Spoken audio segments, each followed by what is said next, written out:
Namasyal kami dito sa Pink Sister sa Tagaytay.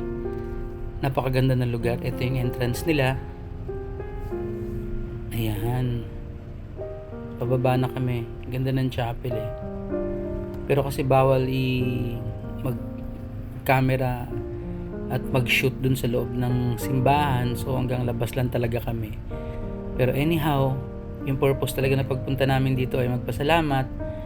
And at the same time, magkaroon ng prayer request. Ayan, ganda ng simbahan sa labas.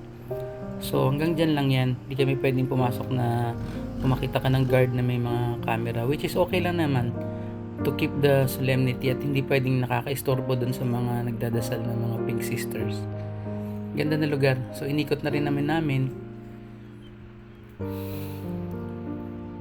Ayan, ang ganda. At meron ditong may grotto and at the same time meron ding Station of the Cross na pwedeng ikutin talaga.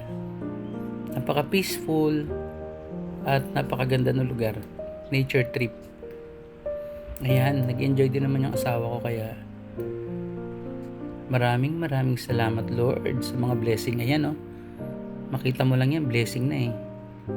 Ganda rin ng mga bulaklak. Malapit lang to, kaya pasyal kayo pag napadaan kayo. Ganda.